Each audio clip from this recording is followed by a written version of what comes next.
ফেসবুকে কি কম দেখলাম, ইউটিউবে কি কম লেকচার শুনছি, আমি কি কম বিষয়ভিত্তিক বই পড়ছি, জাস্ট কিতাব বাসায় নিয়ে গেলাম পড়লাম, ঠিক আছে, বা আমি একটা অডিও রেকর্ড শুনলাম, বা আমি একটা ভিডিও দেখলাম, একটা লেখা পড়লাম ফেসবুকে, কিছু ক্লিপ আসলো ফেসবুকে, ভিডিও ইউটিউবে আসলো, রিলস আসলো, এর মধ্য দিয়ে আমি আলেম হয়ে গেলাম, বিষয়টা কিন্তু এমন নয়। বরং এটা আরও ফিতনার জগৎ।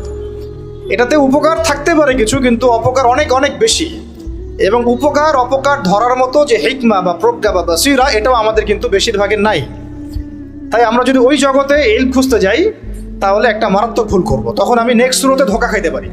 এভাবে আপনি আলেম খুঁজতে পারবেন না যে কার ফলোয়ার বেশি, কার মানে মাহফিলে বেশি লোক হচ্ছে, ঠিক আছে, কার সেমিনারে বেশি লোক হচ্ছে।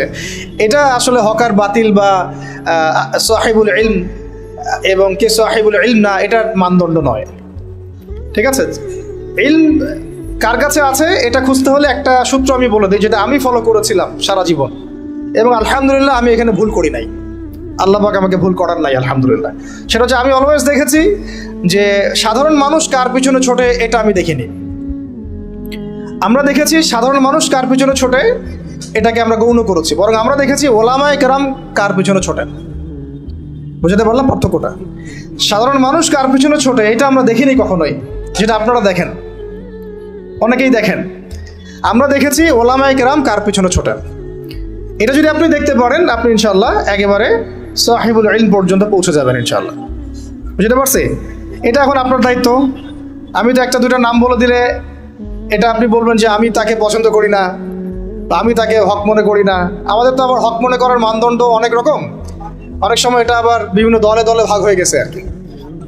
যে যে আইডিওলজি বিলং করে তার বাইরে কাউকে হক মনে করতে চায় না। তো এটা আপনারা খুঁজে নেন, আল্লাহ পাক খোঁজার তৌফিক দান করে।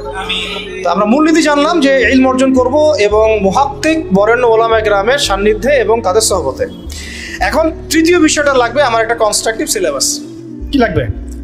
সিলেবাস। এখন এই সিলেবাসটা 6 মাসের 1 বছরের এমন না, এই সিলেবাসটা হচ্ছে পুরো লাইফ লং সিলেবাস। আমরা যারা মাস্টার্স পরীক্ষা দিয়েছি, আমরা কত বছর পড়ছি ভাই? মিনিমাম 22-24 বছর। অন্তত 22-24 বছর যদি আমি দুনিয়াবি পড়াশোনার জন্য ব্যয় করি, অন্তত 12টা বছর তো আমার দিনই ইলম শেখার পেছনে ব্যয় করা উচিত। যদি 24টা বছর আমি যদি 24টা বছর যদি আমি দুনিয়াবি জ্ঞান শেখার জন্য ব্যয় করতে পারি, অর্থ দিতে পারি, সময় দিতে পারি, শ্রম দিতে পারি, বাবার জমি বিক্রি করতে পারি, মেসে থাকতে পারি, ডাল ভাত খেয়ে থাকতে পারি, হ্যাঁ, বেড শেয়ার করে থাকতে পারি, ফ্লোরে ঘুমাইতে পারি, মশার কামড় খাইতে পারি, ওখানে জন্ডিস হয়ে যায় মানুষের, তাই না? বিষয়গুলো এর চেয়েও কঠিন হয়। কেউ কেউ বাসা থেকে টাকা চাইতে লজ্জা পান, প্রাইভেট পড়িয়ে খান, টিউশনে করিয়ে খান, তাই না? অনেক মেয়ে তো আমরা শুনেছি যে পড়াশোনার টাকা ম্যানেজ করতে গিয়ে দেহের ব্যবসাও করছে। নাউযুবিল্লাহি মিন যালিক। কত স্যাক্রিফাইস, হ্যাঁ, দুনিয়াবি জ্ঞানের জন্য কত স্যাক্রিফাইস। তো যাই হোক, দিনের জ্ঞান অর্জন করার জন্য অন্তত অর্ধেক তো করেন, 10টা বছর তো দেই।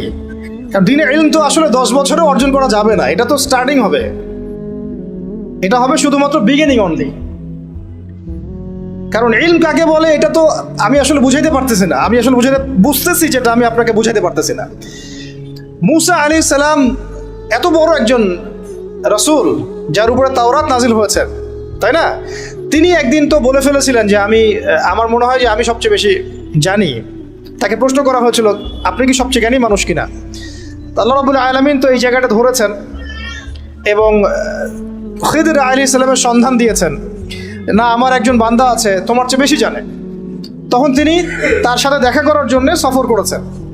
এই সফরটা খুব লম্বা ছিল, কষ্টের সফর ছিল। সফর করে তিনি যখন তাকে পেয়েছেন, ওই খিদর আলাইহিস সালামকে, তো খিদর আলাইহিস সালাম বলেছিলেন যে ইন্নাকা লান তাসতাতিআ মাইয়া সাবরা, আমার কাছে এমন জ্ঞান আছে আল্লাহর পক্ষ থেকে যেটা অর্জনের ব্যাপারে তুমি আমার সাথে ধৈর্য ধরতে পারবে না। তুমি মুসা আমার সাথে ধৈর্য ধরতে পারবে না। নবীকে বলা হচ্ছে এই কথাটা। আরেকজন নবীকে বলা হচ্ছে তোমার চেয়েও জ্ঞানী মানুষ আছে, এবং তার নাম খিদর আলাইহিস সালাম। তার ব্যাপারে আল্লাহ পাক বলছেন ওয়া আল্লামনাহু মিন লাদুন্না ইলমা, আমি আল্লাহ তাকে আমার পক্ষ থেকে জ্ঞান শিক্ষা দিয়েছে। মানে আল্লাহ পাক তার পক্ষ থেকে তাকে জ্ঞান শিক্ষা দিয়েছেন। এবং তারা যখন ওই যে বোটে নৌকার করে সফর করছিলেন, তখন একটা পাখি এসে একটু পানি খেয়ে চলে যায়। তখন খিদির আলাইহিস সালাম বলেছিলেন যে এই যে পাখিটা যতটুকু পানি নিয়েছে, এই যে পাখিটা যতটুকু পানি নিয়ে গেছে এখান থেকে, এই পুরো কায়নাতের যে জ্ঞান, মানুষের অন্য মাখলুকের যত জ্ঞান আছে, তোমার আমার যত জ্ঞান ওই পানিটুকুর মতো। আর এই যে পুরো দেখছো তুমি নদী এবং সাগর যত কিছু আছে, এটা হলো আল্লাহ রাব্বুল আলামিনের জ্ঞান। তো আমরা তো জ্ঞান কি ওটা বোঝাতে পারতেছি না। এই জন্য দেখবেন যে যত বড় আলেম হয় সে তত বিনয় হয় এবং তত বেশি সে মানে বইয়ের পোকা হয়ে যায়। আমাদের ওস্তাদদেরকে আমরা দেখেছি যে বই ছাড়া তারা তো মনে হয় একটা ঘন্টাও সময় অপচয় করেন না। কিতাব থাকেই হাতে অথবা সাথে ব্যাগে, চলতে ফিরতে খালি বই পড়ছেন আর পড়ছেন। তো এইটা একটা সুরত। তাহলে আমরা বুঝলাম যে জ্ঞানের কোনো শেষ নাই। তাহলে যেহেতু কোনো শেষ নাই এবং জ্ঞানের মূল উৎস আল্লাহ রাব্বুল আলামিন, তাহলে এটা একটা লাইফ লং প্রসেস। তবে একটা নির্দিষ্ট গন্তব্যে গেলে আমরা মোটামুটিভাবে ফরজে আইন জানতে পারবো, অ্যাটলিস্ট কোরআন তেলাওয়াত শিখতে পারবো, অ্যাটলিস্ট ইনশাআল্লাহ আরবি ভাষাটুকু তুলনামূলক শিখতে পারবো ইনশাআল্লাহ। এরপরে কিছুটা অনুবাদ করতে পারবো কোরআনুল কারীম ইনশাআল্লাহ, হাদিসের ইবারতগুলো পড়তে পারবো ইনশাআল্লাহ, ফিকহের কিতাবগুলো পড়তে পারবো, আকীদার কিতাবগুলো পড়তে পারবো। আশা করা যায় ওই পর্যায়ে গেলে আমি তখন আরও বড় কিছু করার জন্য ফিকির করতে পারবো। তো ওই লেভেল পর্যন্ত তো আমাকে যেতে হবে, তাই না? আচ্ছা, এখন আসেন এই লেভেল পর্যন্ত যাওয়া আমাদের এই সোসাইটির কথা বলছি আর কি, আমাদের জন্য কতটা সহজ বা কতটা কঠিন। ঠিক আছে, তাহলে জানলাম ইলম অর্জন করতে হবে, ফরজিয়াত আছে, ওলামা কেরামের সোহবতে করতে হবে, এটা খুবই বেশি জরুরি। একা একা করা যাবে না, একা একা করলে আপনি আহলে ফেসবুক ওয়াল জামায়াত হয়ে যাবেন। ঠিক আছে, এবং আপনি তখন স্বঘোষিত আমিরও হয়ে যেতে পারেন। বুঝতে পারছি? নিজেকে হাসির পাত্রে পরিণত করবেন এবং আপনাকে নিয়ে ইউটিউবার রিলস বানাবে আর ভিডিও বানাবে, আপনি ভাইরাল হয়ে যাবেন। ভাইরাল ঠিকই হয়ে যাবেন, কিন্তু ওলামা কেরামদের বদদোয়া লাগবে গায়ে আর কি। ঠিক আছে, আল্লাহ পাক আমাদেরকে এইসব ফিতনা থেকে হেফাজত করে না। সোহবত লাগবে এবং সোহবতটা একটা লং প্রসেস। এটা একদিন, 2 দিন, 1 বছর, 2 বছরের না, সারা জীবন লেগে থাকে আর কি। যদি আমাদের হায়াত আল্লাহ পাক আমাদেরকে আরো যদি 20-30 বছর বাঁচিয়ে রাখেন, মানে 30 বছরই আমাকে লেগে থাকতে হবে। ব্যাপারটা এরকম আর কি। আল্লাহ পাক যেন আমাদেরকে ইলমের পথে দীর্ঘ নেখাত নসিব করে নেবে। এরপরে আসেন, আমরা জানলাম যে এখন শিখতে হবে কি, অন্তত পক্ষে আল কোরআনুল কারীমের বিশুদ্ধ তিলাওয়াত, তারপরে আরবি ভাষা, কোরআনুল কারীমের যে ব্যাকরণ, এতটুকু ব্যাকরণ, অনুবাদ, পাশাপাশি হাদিসের কিতাব পড়ার যোগ্যতা অর্জন করা, ফরজে আইনের জ্ঞান তো অর্জন করবেনই, ফিকহের জ্ঞান অর্জন করা, আকীদার জ্ঞান অর্জন করা, সিরাত, গুরুত্বপূর্ণ সাবজেক্ট কি সিরাতের জ্ঞান অর্জন করা, ইসলামের ইতিহাসের জ্ঞান অর্জন করা, ইসলামী অর্থনীতির জ্ঞান অর্জন করা, এবং এর পাশাপাশি বর্তমান বিশ্বের অর্থনীতি, বিশ্ব ব্যবস্থা, ভূগোল, হ্যাঁ, ভূ রাজনীতি, এগুলো আমাদের তো জানা আছে মোটামুটি, যেহেতু আমরা জেনারেল ব্যাকগ্রাউন্ড থেকে আসছি। এগুলো তো ইউনিভার্সিটিতে পড়েছেন মাশাআল্লাহ। এমনকি ইউনিভার্সিটিতে আপনারা অনেকে ওয়েস্টার্ন ফিলোসফি পড়েছেন, আমার চেয়ে আপনারা ভালো জানেন। অনেকে ম্যাথামেটিক্সে এখানে আছেন, অনার্স মাস্টার্স করেছেন, কেমিস্ট্রিতে আছেন, ফিজিক্সে আছেন, অনেক বড় বড় জায়গা থেকে মানুষ এসেছেন, MBBS ডক্টরও আছেন। তো এই পড়াশোনা তো মাশাআল্লাহ আপনার আছেই। এখন কোনটা ল্যাকিংস?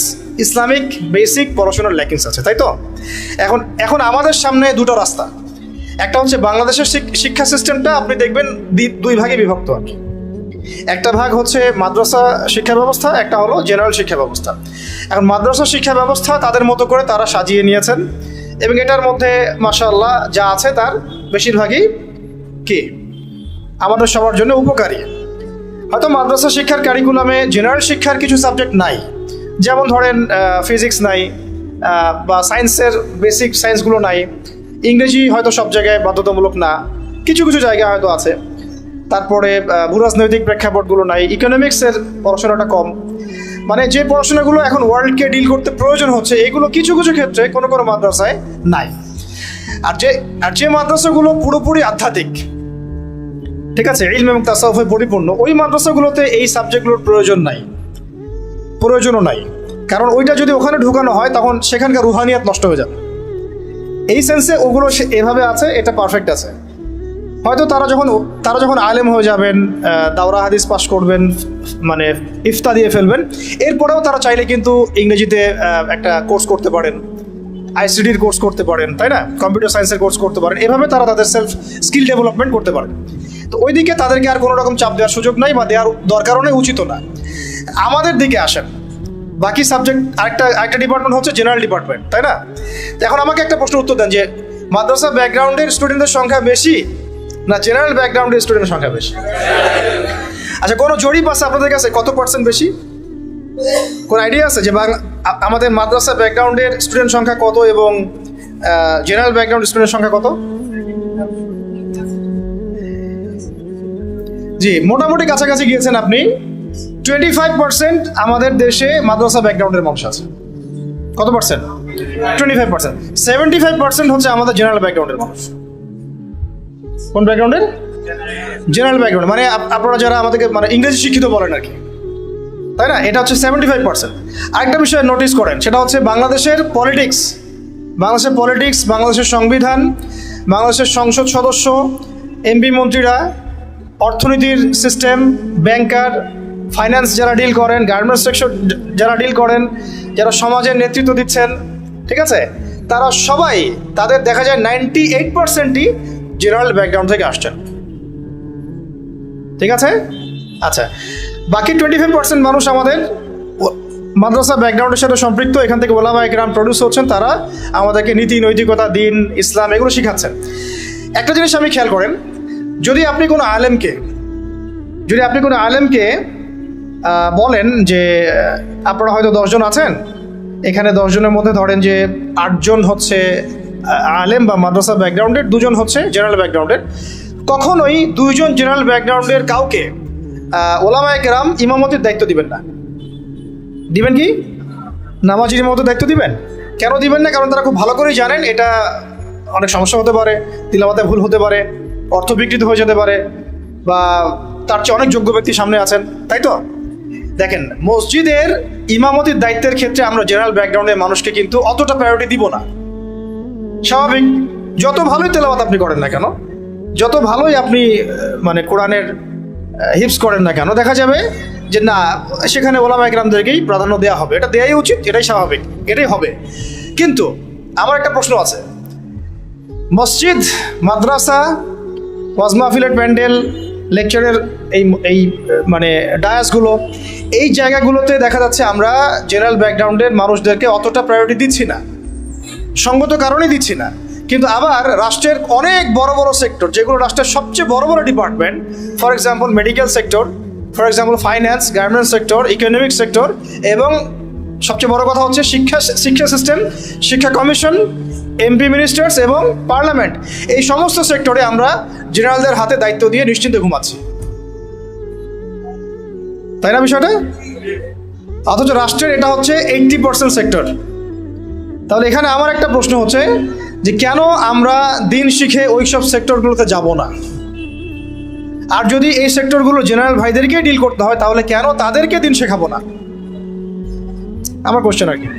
যেহেতু আমি তাকে ইমামতির দায়িত্ব দেওয়ার জন্য মুনাসিব মনে করছি না, তাহলে কিভাবে আমি তাকে রাষ্ট্রের দায়িত্ব দিলাম? আমাকে উত্তর দেন। আমি তাকে একটা মাদ্রাসার মোহতামি বানাবোই না কখনো, কারণ তার সে যোগ্যতা নাই। আমি তাকে ইমামতির দায়িত্ব কখনোই দিব না, কারণ তার সে যোগ্যতা নাই বলে আমি মনে করি। তাহলে কিভাবে আমি আমার পুরো দেশের ইকোনমিক সিস্টেমের দায়িত্ব এই 8-10 জন, 20 জন, 100 জন জেনারেল মানুষকে দিয়ে দিলাম? কোনো প্রতিবাদও করলাম না, কিছু বললামও না, বা আমরা সেখানে যাওয়ার চেষ্টাও করলাম না, বা ওখানে যারা আছে তাদেরকে আমরা ইসলাম শেখানোরও চেষ্টা করলাম না, বা ওই রাষ্ট্র যারা চালায়, এমপি মন্ত্রীরা, পার্লামেন্টে যারা বসে আছে, রাষ্ট্র তো এরা চালায় না, তাদের নিচে আরও অনেক মানুষ আছে, উপরে অনেক মানুষ আছে, ডানে অনেকে আছে, বামে অনেকে আছে, আবার যারা গার্মেন্টসে আছে, যারা এখানকার মানে আমরা বলি না চাপ প্রয়োগকারী সংস্থা, তারা আছে, বিভিন্ন এনজিওস আছে, অ্যাসোসিয়েশন আছে। তো এই সবাই মিলে তারা রাষ্ট্রকে ডিল করে। তো তাদের সংখ্যা নিশ্চয়ই কয়েক কোটি তো হবেই। তো তাদের উপর আমরা পুরো দেশের দায়িত্ব কিভাবে ছেড়ে দিলাম, এটা আমার প্রশ্ন আর কি। যেখানে আমি একটা মসজিদের দায়িত্ব তাকে দিতে চাচ্ছি না, বা দেওয়ার মতো সে যোগ্য না, এবং দেওয়াটা মুনাসিবও না। তাহলে সমাধান কি এখানে? সমাধান হচ্ছে দুটা। একটা হচ্ছে আমাদের ওই 25% মানুষকেই ওই জায়গাগুলোতে যেতে হবে। ওই 25% মানুষকেই শুধু মসজিদ, মাদ্রাসা এবং মক্তব এইসব জায়গায় সীমাবদ্ধ না রেখে আস্তে আস্তে গ্র্যাজুয়ালি শিক্ষা কমিশনে, শিক্ষা ডিপার্টমেন্টে, সাংস্কৃতিক ডিপার্টমেন্টে, ইকোনমিক্সের ওয়ার্ল্ডে, এবং সবচেয়ে বড় কথা ওই পলিটিক্যাল ওয়ার্ল্ডে অ্যাপ্রোচ করতে হবে। তাহলে দেখা যাবে ইনশাআল্লাহ একটা পরিপূর্ণ ইসলামিক রাষ্ট্রের দিকে আমরা যেতে পারবো ইনশাআল্লাহ। অথবা এই সেকশনে যে মানুষগুলো আছে তাদেরকে মহব্বতের সাথে কাছে ডেকে বা তাদের কাছে দিনকে সহজলভ্য করে এমনভাবে তাদেরকে তৈরি করা যেন তারা ওই লেভেলে গেলে রাষ্ট্র যেন বিপথে না যায়। ঠিক যেমন আমি মসজিদ সামলাতে পারছি, সে যেন যোগ্যতা নিয়ে রাষ্ট্র সামলাতে পারে। এই কাজটা কিন্তু আসলে আমার মনে হয় না খুব বড় স্কেলে কখনো হয়েছে, বা আমাদেরকে একটা ফিকির আমরা করেছি। আল্লাহ আমাদের তৌফিক দান করেন। আমি এখন রাস্তা হচ্ছে দুটো, একটা হচ্ছে কি আপনার জেনারেল শিক্ষা এবং মাদ্রাসা শিক্ষা। এটা নিয়ে আমি কথা আর বলছি না, মাদ্রাসা শিক্ষা নিয়ে। জেনারেল শিক্ষা নিয়ে এখন আপনাদের সাথে কথা আর কি। এটা হচ্ছে একটু করা হবে, হজম করতে হবে, একটু হজম করতে হবে আর কি। আমরা যখন দেখেন সময় আছে হাতে, আমরা যখন জন্মগ্রহণ করেছি একটা সেকুলার পরিবারে, আমাদের বেশিরভাগই ইসলামিক কোনো ফ্যামিলিতে হয়তো জন্ম নেয় নাই। এমনই হয়, মাদ্রাসা ব্যাকগ্রাউন্ড হলো আলাদা হিসাব। যারা জেনারেল লাইনের ছাত্র আর কি, তারা কিন্তু বেশিরভাগই সেকুলার পরিবারগুলো থেকে আসছেন আর কি। তো পরিবার আমাদেরকে শিখিয়েছে ছোটোবেলা থেকেই যে প্লে নার্সারি 1, 2, 3 থেকে পড়া শুরু করতে হবে। আস্তে আস্তে আমি কি করব, বৃত্তি পরীক্ষা দিব 5-এ, দেন 8-এ, তারপরে আমি এসএসসি যাব, এইচএসসি যাব, অনার্স মাস্টার্স করে আমি অনার্স মাস্টার্সের আগে তো বিয়ে করা যাবে না, হারাম, তাই না? হারাম করে দেওয়া হয়েছে আর কি সমাজ থেকে। তারপরে চাকরি খুঁজবেন, আপনি জুতা ক্ষয় করবেন আরও 2-3 বছর। কেউ বিসিএস ক্যাডার হবেন, কেউ ইঞ্জিনিয়ারিংয়ে যাবেন, কেউ ডক্টর হবেন। মানে জন্মের আগে পিঠে একটা সিল মারা হয়, হয় বিএনপি না হলে আওয়ামী লীগ, আর না হলে একটা সিল মারা হয় ডাক্তার না ইঞ্জিনিয়ার, তাই না? এই তো স্বপ্ন। অথবা সরকারি কোনো চাকরি পেতে হবে। এইভাবে এই মেজাজে কিন্তু আমাদেরকে গড়ে তোলা হয়েছে। তো এইভাবেই চলছিল, সবকিছু চলছে বিগত প্রায় 40-50 বছর থেকে এইভাবেই চলছে। জেনারেল লাইনের পড়াশোনাগুলোর কথা বলছি আর কি। এর আগের অবস্থা যদি এমন ছিল না, আর ওই সময় জেনারেল লাইনের পড়াশোনার মধ্যেও ইসলামিক অনেক বিষয় ছিল, যেটা আস্তে আস্তে বিভিন্ন সরকার এসে তাগুদ এসে এটাকে সরিয়ে দিয়েছে। এখন এই সিস্টেমের মধ্যে বুকে হাত দিয়ে বলেন তো ভাই, যে আপনারা কত বছর পড়াশোনা করেছেন? মিনিমাম 20 বছর, মিনিমাম 20 বছর। এবং প্রত্যেকটা ক্লাসে আপনাদেরকে 8টা-10টা করে বই পড়ানো হয়েছে, আমাদেরকে পড়ানো হয়েছে। এবং এই বইগুলোর মধ্যে বেসিক ইসলাম তো কখনো ছিলই না। আমরা প্রাইমারি পাস করেছি, ক্লাস 5 পর্যন্ত। প্রাইমারি পাস করা বাংলাদেশের কোটি কোটি স্টুডেন্টকে যদি আপনি সূরা ফাতিহার তিলাওয়াত ধরেন, তারা বলতে পারবে না। এটা বাস্তবতা। প্রাইমারি পাস করা ছেলে বাংলাদেশে হয়তো কয়েক কোটি হবে, তাদেরকে যদি আপনি শুধুমাত্র কোরআন তেলাওয়াতটা ধরেন বিশুদ্ধ করে, তাদের বেশিরভাগই পারবে না। আমি চ্যালেঞ্জ করতেছি, যারা পারবে তারা শিখেছে কোনো মক্তবে বা কোনো মাদ্রাসায় বা কোনো হুজুরের কাছে। তারা ইনস্টিটিউশনালি শেখে নাই, একাডেমিক্যালি শেখে নাই, তাদের সিলেবাসে এটা ছিল না, এখনও নাই, পরিবর্তিত বাংলাদেশেও নাই। ভবিষ্যতে যারা সরকারে আসবে তারাও রাখবে কিনা আমরা জানি না। অথচ এটা নাকি মুসলিম কান্ট্রি, এবং 16 কোটি নাকি আমরা মুসলিম। এটা নাকি ইসলামিক কান্ট্রি। ইসলামিক কান্ট্রির শিক্ষা ব্যবস্থায় প্রাইমারি স্কুল পর্যন্ত আমার বাচ্চা কোরআন তেলাওয়াত শিখতে পারেনি, আমরাও পারি নাই। আমাদের বাবা মা আমাদেরকে শিখিয়েছেন কোনো কওমি মাদ্রাসার আলেমের কাছে বা মক্তবে। আগে পড়েছি আমরা মক্তবে, তারপরে কওমি মাদ্রাসা যাওয়া আসা করতে করতে তেলাওয়াত শিখেছি। ওটা স্কুলে আমরা শিখি নাই। কোরআন বাদ দিয়ে সবই শিখেছি স্কুলে, অঙ্ক, বাংলা, ইংরেজি, সমাজ বিজ্ঞান, ধর্ম, সবই। এমনকি শারীরিক শিক্ষা। আমার তো মনে আছে আমাদের প্রাইমারি স্কুলে তখন সঙ্গীত একটা সাবজেক্ট ছিল, চারুকারুকলা একটা সাবজেক্ট ছিল। তাহলে আমরা সব শিখছি, ললিত কলা পর্যন্ত শেখানো হচ্ছে, কিন্তু সেখানে কোরআন নাই। মানে খাদ্য, বস্ত্র, বাসস্থান, শিক্ষা, চিকিৎসার মৌলিক যে চাহিদাগুলো, এর মধ্যে কোরআন স্থান পায় নাই, নাউযুবিল্লাহ। মানে কোরআন মুসলিমদের মৌলিক অধিকার নয়, তারা এটাই বোঝাতে চাচ্ছে।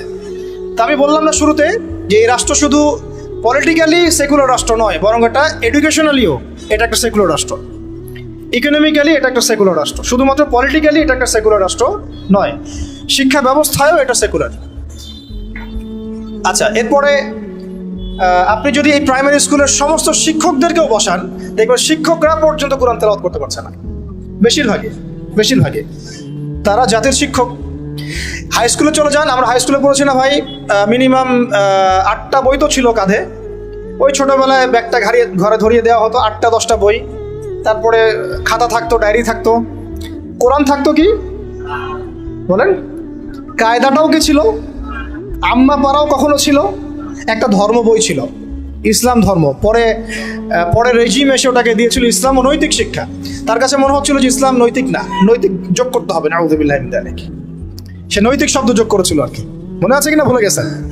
আচ্ছা, তো আমাদের ওই ব্যাগের মধ্যে কোরআন ছিল না।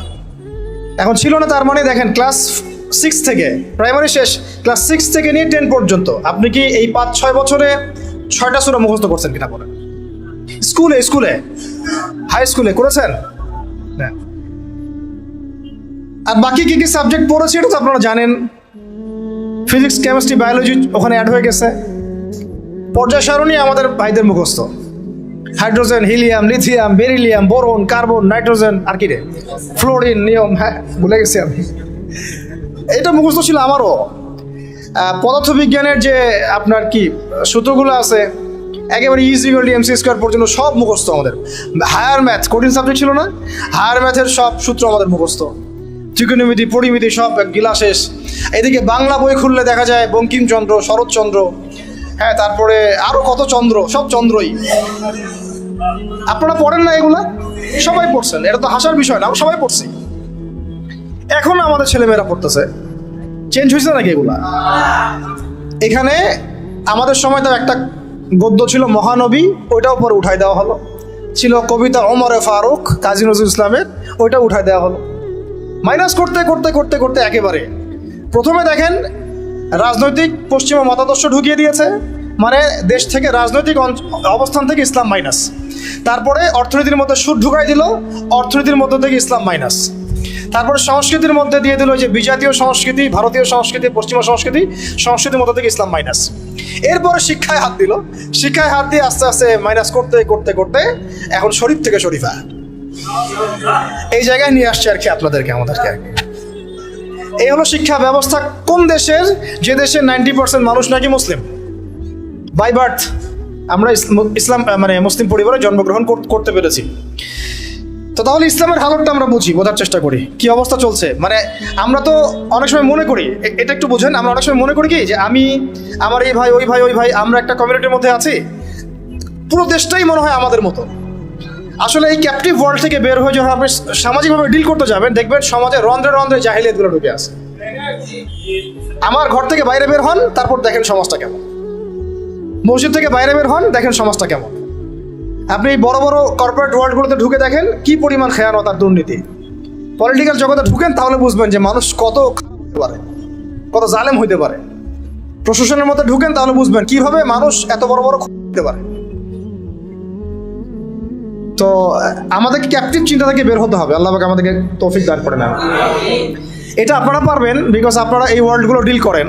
যদি আপনারা ইসলামিক জ্ঞানে আলোকিত হন, তাহলে আপনাদের দ্বারা সম্ভব ইনশাআল্লাহ।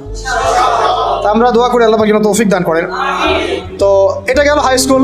আচ্ছা, হাই স্কুলে তো A+ তো সবাই অটো পাস নাকি না? আচ্ছা, এবার আসেন হাই স্কুলের এই সবগুলো বাচ্চাকে যদি আপনি একটা জায়গায় বসান, তাদের 90% সূরা ফাতিহা বিশুদ্ধ করে পড়তে পারবে না। আমি চ্যালেঞ্জ করতেছি, যারা পারবে তারা কোথায় শিখছে? স্কুলে, কলেজে, না সরি, স্কুলে শেখা নাই, কলেজেও শেখা নাই, শিখেছে হয়তো মক্তবে অথবা মাদ্রাসায়, বা বাসায় কোনো টিচার রেখেছে, বা 3 দিন তাবলীগ শেখাতে সময় দিয়েছে, এক চিল্লা দিয়েছে এক ভাই, ওই চিল্লাতে শিখে ফেলছে।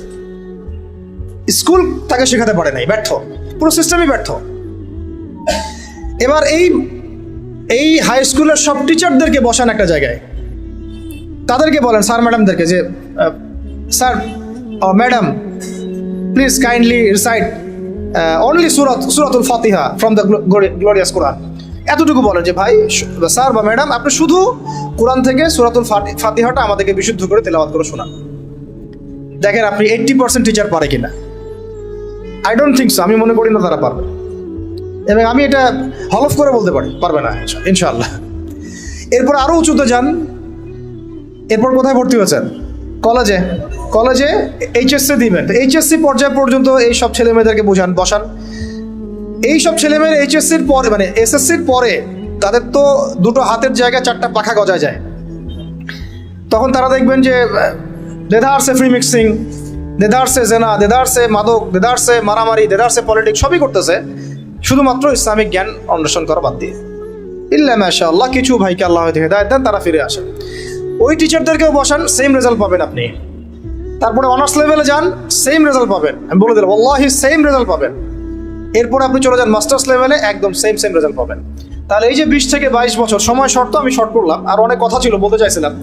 তো এই যে 20-22 বছর আমাদেরকে যে পড়ানো হচ্ছে, একেবারে প্লে গ্রুপ থেকে নিয়ে আমাদেরকে যে মাস্টার্স পর্যন্ত পড়ানো হচ্ছে, আমার জীবনের যে 20-22টা বছর এরা খেয়ে ফেললো, এই 22টা বছর কি আমাকে শিক্ষামন্ত্রী ফিরাই দিবে?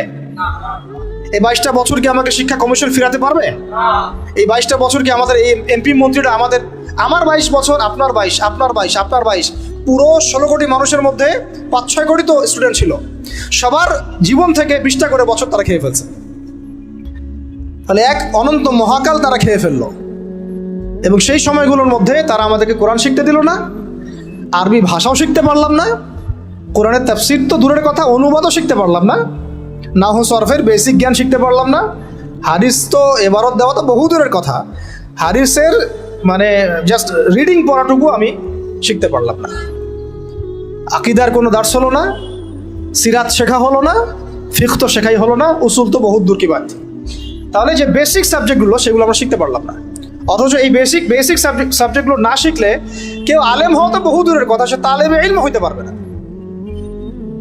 কি হতে পারবে না? তালেবে ইলম হইতে পারবে না। তার মানে কি হলো? তার মানে হচ্ছে এই দেশের শিক্ষা ব্যবস্থা ইসলামের শিক্ষাকে বৃদ্ধাঙ্গুলি দেখাইছে। শিক্ষা ব্যবস্থার মধ্যে ইসলামের কোনো দরকার নাই। ইসলাম শিখতে হলে মাদ্রাসা যাও, ওই ওখানে মসজিদে যাও, ওই মক্তবে যাও, বাসায় প্রাইভেট নিয়ে পড়ো। আমাদের এই লাখ লাখ স্কুলে, লাখ লাখ কলেজে, লাখ লাখ ইউনিভার্সিটি, হাজার হাজার বিশ্ববিদ্যালয়ে ইসলামের কথা বলতে আসবে না। শিক্ষা আমরা যা বুঝি তাই। তাহলে এটা কি কুফর না? আল্লাহ পাক যে জ্ঞানের মূল উৎস, আল্লাহ রাব্বুল আলামিন যেমন আল্লামাল ইনসানা মা লাম ইয়ালাম, আল্লামাল ইনসানা মা লাম ইয়ালাম, আমি মানুষকে সেই জ্ঞান শিক্ষা দিয়েছি যা মানুষ জানতো না। তাহলে জ্ঞানের মূল উৎস আল্লাহ। তো আল্লাহকে ডিনাই করে, আল্লাহকে অস্বীকার করে যে শিক্ষা সিস্টেম চলেছে, এটা কি ইমানের উপর চলেছে না কুফরের উপর চলেছে? তাহলে শিক্ষার মধ্যে শিরক আছে, কুফর আছে, বোঝাতে পারলাম কি একটু? সেম ইকোনমিক্স নিয়ে যদি একদিন কথা বলি, দেখবেন এখানেও আল্লাহকে বাদ দিয়ে অর্থনীতি সাজানো হয়েছে। আর রাজনীতির কথা বাদ, ওটা পুরোটাই ডুবে আছে তাগুতের উপরে, পুরোটাই তাগুতি সিস্টেমের উপরে। এই জন্য 50 বছর 60 বছর, কারণ আমি তো বললাম, চ্যালেঞ্জ করলাম, আরো 50 বছর সময় নেন, আরো 50 বছর সময় নিয়ে এই সিস্টেমগুলো দিয়ে দেখেন ইসলাম কতটুকু কায়েম হয়। সিরাত ছাড়া কোনো রাস্তা নেই আমাদের কাছে, ওইটা অন্য আলোচনা। এখন প্রিয় ভাইরা, তাহলে এই বাস্তবতার মধ্যে আমরা পড়ে গেছি। আল্লাহ রাব্বুল আলামিন আমাদেরকে হয়তো অনেককে অনার্স লাইফে, কাউকে ইন্টার লাইফে, কাউকে মাস্টার্সে পড়ে হেদায়েত দিয়েছেন। এই তো হয়তো কারো হেদায়েতের মাধ্যম হচ্ছে তাবলিগ জামাত, কারো হেদায়েতের মাধ্যম হচ্ছে অনলাইনে কোনো লেকচার, কারো হয়তো জীবনে কোনো ধাক্কা, হ্যাঁ, কারো হয়তো কি একাকিত্ব, কারো হয়তো বেকারত্ব, এক একজনের এক এক স্রোতে হেদায়েত কিন্তু এসেছে। অনেক আছে মাদকাসক্ত ছিল, হেদায়েত পেয়েছে, কিছু একটা হয়েছে জীবনে, আল্লাহকে চিনতে শিখেছে। কারো তো একটা স্বপ্ন দেখেও সে হেদায়েত পেয়েছে, একটা স্বপ্ন দেখেও সে হেদায়েত পেয়েছে। আমাদের এক ভাই বলছিলেন, আমি এক স্বপ্ন দেখেছিলাম যে স্বপ্নের মধ্যে আমি মনে হচ্ছে যে মরে যাচ্ছি। ওই দিন আমি ঘামা শুরু করলাম, সেদিন থেকে উঠে আমি ফজরের নামাজ শুরু করেছি, আজকে থেকে নামাজ ছাড়িয়ে নেওয়া। এমন অনেক ভাই কিন্তু আছে, মানে আমি বোঝাতে চাচ্ছি এক এক মানুষকে আল্লাহ পাক এক এক স্রোতে হেদায়েত দিয়েছেন। কাউকে একটা দার্সে বসে হেদায়েত দিয়েছেন, কেউ মিডিয়ার মাধ্যমে পেয়েছে, কেউ কোনো বই পড়ে পেয়েছে। এখন কথা হচ্ছে আমরা পেয়েছি কত বছর পরে? 25-26, কারো বয়স 25, কারো 26, কারো 30, কারো 20, কারো আরও বেশি, কেউ তো হয়তো এখনও পান নাই, এমন অনেকে আছেন। তাহলে আমাদের জীবনের হায়াতই বা কত হতে পারে? সর্বোচ্চ 60 বা 70 বা 80 বা 100 বছর তো আশা আমরা কেউ করি না, ঠিক আছে? গড় আয়ু এই উম্মার 60 বছর থেকে 65 বছর। এখন তাহলে বাকি আছে কতটুকু? যদি ধরি 20 বছর 25 বছর, তাহলে এখনও যদি এই বাকি 20 বছর আমি দিনের জ্ঞান শেখার জন্য ওয়াকফ করতে না পারি, তাহলে আমার চেয়ে বোকা পৃথিবীতে দ্বিতীয় কোনো মানুষ নাই। এই চেতনা জাগ্রত করার জন্যে এতগুলো কথা বলা, যে এখনও যদি আমরা ওই আগে যেভাবে 25 বছর 30 বছর কাটিয়ে এসেছি, সেম স্টাইলে যদি কাটাতে চান ওই 3টা ধোকায় পড়ে, তাহলে ওয়াল্লাহি আমার আপনার মতো বোকা এবং আহাম্মক মানুষ পৃথিবীতে আর কেউ নাই। তাহলে বাকি সময়টুকু কাজে লাগাই ইনশাল্লাহ। আর কাজে লাগাবেন কিভাবে? এই হচ্ছে লাস্ট কথা, আজানের আগে লাস্ট কথা হচ্ছে এটা, কাজে লাগাবো কিভাবে। আর কাজে লাগানোর জন্য আপনার কাছে আমার ক্ষুদ্র জ্ঞানে কয়েকটা অপশন আছে। এক হচ্ছে আপনি কোনো একজন বরেণ্য আলেমকে ধরেন, আলেমকে ধরে তার দরবারে, তার দার্সে, তার মাদ্রাসায় পড়ে থেকে ইসলাম শিখেন, যেটা হয়তো সবার জন্য সম্ভব হবে না। তবে এটাই সবচাইতে মুনাসিব পদ্ধতি। কেন বললাম? কারণ সালাফগণ এইভাবেই দিন শিখেছেন। ওলামায়ে কেরাম এর দরবারে দার্সে পড়ে থাকতেন, তাদের মাদ্রাসায় পড়ে থাকতেন, তাদের খেদমত করতেন, তার সাথে চলাফেরা করতেন, যেভাবে হোক ইলম শিখতেন। ইলম মানে তো শুধু লিখা আর পড়া না, ইলম মানে অনেক কিছু। ইলম মানে আখলাক, ইলম মানে আমল, ইলম মানে তাসকিয়া, অনেক কিছু ইলমের অন্তর্ভুক্ত। ইলম শুধু কিন্তু সার্টিফিকেটের নাম নয়। ওই যে মুসা আলাইহিস সালামকে আল্লাহ পাক বললেন, না তোমার চেয়ে জ্ঞানী মানুষ আছে। তিনি তো নবী ছিলেন, রাসূল ছিলেন, সুবহানাল্লাহ। তো এটা হচ্ছে একটা উপায় বা সুরত, যে একজন বরেণ্য আলেমকে খুঁজে বের করে, তার সাথে মশওয়ারা করে, তার সহবতে থাকা, কন্টিনিউয়াসলি তার কাছে যাওয়া আসা করতে থাকা, এবং তিনি যে দিক নির্দেশনা দেন সেভাবে পড়াশোনা করা। এটা হয়তো সবার পক্ষে পসিবল নাও হতে পারে। দ্বিতীয় সুরত হচ্ছে যে এখন যে যেখানেই আছেন সেখান থেকে শিফট করে মাদ্রাসায় ভর্তি হয়ে যেতে হবে। মাদ্রাসায় ভর্তি হয়ে গিয়ে কোথা থেকে পড়া শুরু করবেন? যেহেতু আপনি এখনো তিলাওয়াতও জানেন না, তাহলে তিলাওয়াত থেকে। যেহেতু আপনি এখনো হয়তো কেউ তিলাওয়াত জানেন, কোনো হিফজ করা হয়নি, কিছুটা হিফজ করতে হয়, অথবা হিফজ করেছেন কিছু, এখন আপনি নাউসব থেকে শুরু করবেন, আরবি ভাষা থেকে শুরু করবেন, আস্তে আস্তে বড় ক্লাসে যাবেন। এখন আপনারাই জানেন ভালো করে যে আপনারা কোন পর্যায়ে আছেন। দেখা যাবে বেশিরভাগই কোরআন তেলাওয়াতও এখনো বিশুদ্ধ করে করতে পারছে না, বেশিরভাগই আরবি ভাষাও জানছে না। তাহলে এখন কি আপনাদের এই বয়সে মাদ্রাসায় শিফট করা পসিবল কিনা? বেশিরভাগের ক্ষেত্রে কি পসিবল?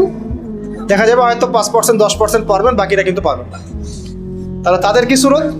তাদের জন্য আরও সুরত হচ্ছে, এটা খুব একটা ইফেক্টিভ না, তারপরেও এটা একটা মন্দের ভালো অপশন। সেটা হচ্ছে অনলাইনে অনেক কোর্সেস আছে বিভিন্ন প্রতিষ্ঠানে, সেখানে হয়তো 3 মাস, 4 মাস, 6 মাস করে বিভিন্ন কোর্স করতে করতে কিছুটা জ্ঞান শেখা। একটা হতে পারে যে তাবলিগের সময় দিয়ে, বেশি বেশি সময় দিয়ে ওলামায়ে কেরামদের সহবত এখানে পাবেন, ওইখানে আবার কোরআন তেলাওয়াত থেকে শুরু করে আস্তে আস্তে একটু একটু করে আগানো। তো মূল পড়াশোনা কিন্তু এই 4-5টা মাধ্যমের মধ্যে ওই দুইটাই। একটা হলো আপনার মাদ্রাসা শিফট হয়ে ভর্তি হয়ে পুরো ক্লাসিক্যাল সিলেবাসে পড়াশোনা করা, যেটা বেশিরভাগের ক্ষেত্রে পসিবল হয় না। আর একটা হলো ওলামায়ে কেরামদের কোনো একজন, অন্তত একজনকে ধরে রেখে, তার সাথে নিসবত রেখে যাওয়া আসা করতে করতে তার কাছে জ্ঞান শিখতে থাকা। এছাড়া কিন্তু জেনারেল শিক্ষিত এই ভাইদের জ্ঞান শেখার খুব একটা রাস্তা আমার জানা মতে আমার চোখে পড়ে না। বাকি যেটা আপনাদের সামনে পড়ে সেটা হলো আহলুল ফেসবুক ওয়াল জামাআহ, যেটার মধ্য দিয়ে আপনারা জ্ঞান শিখবেন না, বরং জাহালাত শিখবেন। অল্প কিছু জ্ঞান শিখতে পারেন, অমুক একটা লেকচার দিচ্ছে, ভাই আপনার লেকচার শুনলাম, এই কথা বলছেন, ওই কথা বলছেন, এইগুলো জাস্ট বিচ্ছিন্ন একটা কাটিং পিস আর কি। আমরা এই যে আজকে যে লেকচারটা হলো, এই লেকচারটা হয়তো পুরোটা অনলাইনে আপনি কখনো পাবেনও না, এমনও হতে পারে। হয়তো এখান থেকে কেউ একজন অল্প কিছু অংশ দিয়ে দিচ্ছে, ওই অংশটুকু নিয়ে মানুষ ভাইরাল করে রেখে দিল। অথচ এখানে যে আরো অনেক আলোচনা হয়েছে, এটা কিন্তু আর কেউ বুঝতে পারলো না, জানতে পারলো না। একইভাবে যারা এই ফেসবুকিং করে আর ইউটিউবিং করে, তাদের বেশিরভাগ কিন্তু দিনের জ্ঞানে পাণ্ডিত্য অর্জন করে নাই, তাই তাদের ম্যাক্সিমামই জানে না কোন অংশটুকু প্রচার করতে হবে আর কোনটা প্রচার করতে হবে না। এই কারণে তারা এমন এমন অংশ প্রচার করে যেটার প্রচার করলে ওদের কাছে মনে হয় ভিউজ বেশি হবে। ওই ভিউজের ধান্দায় গিয়ে তারা সমাজে ফিতনা ছড়ায় দেয়। আর একটা বিতর্কিত বক্তব্য কারো চলে গেলে আমাদের তো একটা দায়িত্ব আছে, বিতর্কিত বক্তব্য আসলে আমাকে আবার কাউন্টার দেওয়াই লাগবে। তখন বিভিন্ন আলেম আবার বসে বসে ওয়াজ মাহফিলে কাউন্টার দেওয়া শুরু করবে। আবার ওই কাউন্টার পিসগুলোকে নিয়ে তারা আবার রিল তৈরি করবে, ক্লিপ তৈরি করবে, করে আবার কাউন্টার ভিডিও দিবে। এই চলতে থাকবে, মূল আলোচনা থেকে জাতি বঞ্চিত হয়ে গেল। তো এই জগৎটাতে আপনি ইলম পাবেন না, বরং বেশিরভাগই জাহালাত পাবেন। তার প্রিয় ভাইরা এবং বোনদেরকেও বলছে একই সাথে, বোনদের কথা বলতে ভুলে গেছে, আমার মনে ছিল না যে এখানে কিছু বোন আছেন। এখন এটা হলো আপনাদের সুরত, আপনাদের কাছে তাও কিছু সাহসিকতা আছে যে ঠিক আছে আমি জব ছেড়ে দিলাম বা আমি আমার পড়াশোনা ছেড়ে দিলাম, দিয়ে আমি মাদ্রাসায় ভর্তি হয়ে গেলাম। এই সাহস তো করে অনেকদিনই ভাই, করে না? করছে। অনেকে বলছে ঠিক আছে আমি অফলাইনে শিখবো, ওস্তাদের কাছে শিখবো, 6 মাস 6 মাস 1 বছর 2 বছর যা লাগে লাগুক আমি শিখবো। এরকম সাহস কিন্তু অনেকদিনই ভাই দেখান। অনেকে আপনার অ্যাভেলেবল আলেমকে পান, তাদের সহবতে যেতে পারেন, তাদের সাথে কথা বলতে পারেন, বাট বোনরা কি করবে? তাদের তো সাপ্তাহিক তালিম ছাড়া আর কিছুই করার থাকে না। এমনকি বিয়ে হয়ে গেলে তো সংসারে চলে যায়, তখন তো মানে সন্তান প্রতিপালন করতে তাদেরকে সব কিছু ব্যয় করতে হয়, তারা কিন্তু তখন ইলম শেখার সুযোগটা পান না। আর এই বোনরা যখন ইউনিভার্সিটিতে পড়েন, সেখানে মেসে থাকেন, তাই না? ওখানে দেখা যায় বাসার থেকে টাকা পাঠায় বা প্রাইভেট পড়ে টিউশনি করে তারা ইউনিভার্সিটিতে পড়াশোনা করেন। এবং অনেক দিনই বোন সেখানে হ্যারাসমেন্টের শিকার হন, পর্দার খেলাফ কাজ করতে হয়, টিচারদের দ্বারা হ্যারাসমেন্ট হন, বন্ধুর দ্বারা হ্যারাসমেন্টের শিকার হন, কোনো সময় ঘটনাও ঘটে। আর কখনো না হলেও ফ্রি মিক্সিংয়ের কারণে অনেকেই জানায় লিপ্ত হয়ে যেতে পারে। তাই না? এটা কি পার্সেন্টেজ কম না বেশি? এটাও কিন্তু খুব মানে মহামারীর মতোই ছড়াইছে বিষয়টা। এর প্রমাণ আমরা সবাই জানি, আমরা বাইরে হয়তো বলছি না, কিন্তু আমরা জানি ভিতর থেকে এটা হয়। তো এখন এই বোনদের দিন শেখার ফিকিরটা কি? তারা কিভাবে দিন শিখবে বলেন? আপনারা বলেন, আমরা কি করবো এই বোনদের জন্য? কি করতে পারি আমরা তাদের জন্য? এখন যদি মহিলা মাদ্রাসা তৈরি করতে থাকি, তাহলে এই বোনদের কি পক্ষে কি পসিবল যে তাদের এই সব কিছু ছেড়ে দিয়ে আবার নতুন করে মিজান জামাতে ভর্তি হওয়া, বা এসো আরবি শিখি বইটা নিয়ে ভর্তি হয়ে পড়াশোনা শেখা, আরও 10 বছর পড়াশোনা করা, তাদের পক্ষে কি পসিবল? তাহলে তাদের পক্ষে অফলাইনে শেখার জন্য এইরকম কিছু কোর্সের দরকার আছে স্থানীয়ভাবে, যেখানে তাদেরকে যে শিখতে না হয়, প্রত্যেকটা জেলায় জেলায়, প্রত্যেকটা গ্রামে গ্রামে, ইউনিয়নে, প্রত্যেকটা জায়গায় তারা যেন এগুলো অ্যাভেলেবল পায়। তাহলে হয়তো তারা কিছুটা দিন শিখতে পারবে ইনশাল্লাহ। যেটা মক্তব প্রজেক্টের আন্ডারে আনা যায়, বা ইসলামিক স্ট্যান্ডার্ড প্রজেক্টের আন্ডারে আনা যায়, অথবা তাদেরকে অনলাইনে কিছু দিনের দার্সের মধ্য দিয়ে, কোর্সের মধ্য দিয়ে হয়তো দিন শেখানো যাবে, তাও লিমিটেড। কারণ অনলাইনের মধ্য দিয়ে পরিপূর্ণ দিন শেখানো যায় না, এটা আমি নিজেই বলে দিচ্ছি, এটা আসলে পসিবল না। কিছুটা দেয়া যায়, কিছুটা দার্স দেওয়া যায়। আপনারা এখানে বসে আছেন, একটা আই কন্ট্যাক্ট হচ্ছে, মাথা নাড়াচ্ছেন, আমার কথা বুঝতে পারছেন। অনলাইনে আমি জাস্ট কানের মধ্যে একটা ইয়ারফোন লাগাইলাম, আর আমি দেখছি এখানে কতজন জয়েন করেছে, আমি আমার বক্তব্য দিয়ে গেলাম, কাউকে পড়া ধরলাম, দিল, যে পড়া করলো, কে করলো না, আমি ততটুকু করতে পারলাম না। এখানে যদি আমার বাচ্চা থাকে 100টা, আমি কিন্তু একজন করে টিচার দিয়ে আমি পড়াতে পারতাম। তো অনলাইনে পরিপূর্ণ আসলে সেই ইলমের যে নূরটা, সে যে তাসিরটা, এইটা আসে না আর কি। তো ওইটাও একটা মন্দের ভালো অপশন। তাহলে দেখেন আমরা কত বড় বিপদে আছি। বিপদটা কি গেস করতে পারছেন আমরা কত বড় বিপদে আছি? ইলম শেখার ইচ্ছা থাকলেও অনেক সময় উপায় আমাদের সামনে থাকছে না। সবচেয়ে বড় আমাদের মানে ভয়ঙ্কর বিপদটা কি? অনেকের ইলম শেখার ইচ্ছা আছে, কিন্তু আপনি উপায় বের করতে পারছেন না। তাহলে এই 4টা 5টা 6টা উপায়ের বাইরে যদি কোনো উপায় থাকে, তাহলে আপনারা আমাকে জানাবেন। আর যদি দেখা যায় এর বাইরে কোনো উপায় নাই, তাহলে এই 4টা 5টা উপায়ের মধ্যে কোনো একটা আপনাকে গ্রহণ করতে হবে। গ্রহণ করে ইনশাআল্লাহ তাআলা ইলম শিখতে হবে। কারণ ইলম অর্জন না করলে আমল, তাসকিয়া, ওই দাওয়াত, ওই আমর বিল মারুফ, ওই নাহি আনিল মুনকার, আর ওই জিহাদের কথা বলছেন, ইসলামিক হুকুমতের কথা বলছেন, শরিয়া কায়েমের কথা বলছেন, এগুলো এতটা সহজ নয়। কারণ শুরুটাই হচ্ছে ইলম থেকে। বরং এই ইলম ব্যতীত যদি আমরা এগুলো করতে যাই, তখন হবে কি, আমরা নেক্সট তো ধোকা খাইতে পারি, বরং আমরা উম্মার উপকার করতে গিয়ে ক্ষতি করে ফেলতে পারি। তো আল্লাহ রাব্বুল আলামিন আমাদের সবাইকে যেন ইলমের এই সমুদ্রে ডুব দেওয়ার তৌফিক দান করেন। এবং ইলম শুধুমাত্র সার্টিফিকেট কেন্দ্রিক নয়, বরং এটা অবশ্যই আধ্যাত্মিক ব্যাপার। তাই আদবের সাথে, আখলাকের সাথে, ধৈর্যের সাথে, 3টা বড় কথা বলছি ভাই। আদবের সাথে বেয়াদবরা কখনো ইলম অর্জন করতে পারে না। ওয়াল্লাহি বেয়াদবরা কখনো ইলম অর্জন করতে পারে না। যারা ওস্তাদের সাথে বেয়াদবি করেছে, তারা কখনো আলেম হতে পারে নাই, ঝরে পড়ে গেছে। দাওরা দিয়েছে কিন্তু ঝরে পড়ে গেছে, বিকজ ওস্তাদের সাথে বেয়াদবি করেছিল। ওস্তাদ মন খারাপ করেছেন, বদদোয়া দেন নাই, জাস্ট মন খারাপ করেছেন। আর ওস্তাদের খেদমত করে বহু মানুষ জেনারেল থেকে আল্লাহর ওলি হয়ে গেছে। আমাদের সামনে মিসাল আছে, জেনারেল থেকে আল্লাহর ওলি হয়ে গেছেন এমন বহু মানুষ আছেন ওস্তাদের খেদমত করার কারণে, আলেমদের সম্মান করার কারণে। আরেকটা লাগবে সবর। কি লাগবে? সবর। একদিনে তো হবেই না, সারা জীবন লেগে থাকতে হবে। আরেকটা হচ্ছে ইস্তেকামা, মানে দৃঢ়তা, মানে আমাকে লেগে থাকতেই হবে, যত বছর লাগুক, সারা জীবন লাগুক। ঠিক আছে? এই বিষয়গুলো তাসকিয়া অর্জন করার বিষয় আছে, এবং ইলম অর্জনের সাথে আমলের একটা ব্যাপার আছে। ধারাবাহিকতা বজায় রাখা এবং প্রতিদিনের রুটিনের মধ্যে এই ফরজিয়াত, আবার বলছি, ইলম অর্জন কি ফরজ, এই ফরজিয়াতটাকে একটা গুরুত্বপূর্ণ জায়গায় রাখা। সারাদিনের কাজের মধ্যে এটা আমার ফরজ কাজ। নামাজের পর আমি অবশ্যই ইলম অর্জনকে রাখবই না। এভাবে যদি আমরা ইনশাআল্লাহ তাআলা আমাদের জীবনটাকে এখনও ঢেলে সাজাতে পারি, আমার মনে হয় এভাবে যদি আমরা 5 বছর 10 বছর আমাদের একটা টার্গেট নেই, আশা করা যায় যে আমরা অনেক বড় আলেম না হলেও অন্তত তালেবে ইলম হতে পারবো, আর আমাদের সন্তানদেরকে আলেম বানাতে পারবো ইনশাআল্লাহ। যে ভুল আমরা করেছি ওইটা আমরা বাচ্চাদেরকে করাবো না। আমাদের স্ত্রীরা হয়তো এখন নতুন করে আবার আলেমা হতে পারবে না, বাট তালেবে ইলম হতে পারবে। আমরা আমাদের মেয়েদেরকে বানাতে পারবো আলেমা, হাফেজা, মুহাদ্দিসা ইনশাআল্লাহ। তো এটাই আমাদের ফিকির, আমাদের লক্ষ্য, যাতে এখন যারা জেনারেল শিক্ষিত ভাইরা আছেন তাদেরকে যেন ফিরিয়ে আনা যায় এবং একটা সিলেবাস কেন্দ্রিক পড়াশোনা করানো যায়, যাতে তারা অন্তত তালেবে ইলম হয়। এটা অনলাইনেও সম্ভব, অফলাইনেও সম্ভব। দুটার সুরতে আমরা রেখেছি। মাগরিবের পর আমি বলবো ইনশাল্লাহ যে আমাদের অনলাইন সুরতগুলো কি, অফলাইন সুরতগুলো কি, ঠিক আছে? এটা শোনেন, এটা হচ্ছে জেনারেল শিক্ষিত দিনী ভাই এবং বোনদের জন্য। আবার বলছি, জেনারেল শিক্ষিত দিনী ভাই এবং বোনদের জন্য, মাদ্রাসার ভাই বোনদের জন্য নয়। আবার বলছি, জেনারেল শিক্ষিত দিনী ভাই এবং বোনদের জন্য, মাদ্রাসার ভাই এবং বোনদের জন্য নয়। এখন এই ডিপার্টমেন্টের নাম হচ্ছে department of Islamic studies for men and women, ঠিক আছে? Department of Islamic studies for men and women. এটা দিনী ভাই এবং দিনী বোন উভয়ের জন্যই। তাদের ক্লাস একসাথে হবে না, আলাদা আলাদা হবে এবং টাইম শিডিউল আলাদা থাকবে, কিন্তু ডিপার্টমেন্ট সেম। এই ডিপার্টমেন্টে তারা কি শিখবেন? এই ডিপার্টমেন্টে আমাদের এই দিনী ভাই এবং বোনদের জন্য আমরা মোটামুটিভাবে আমাদের টার্গেট আছে মোট 13 থেকে 15টা কোর্স লঞ্চ করার।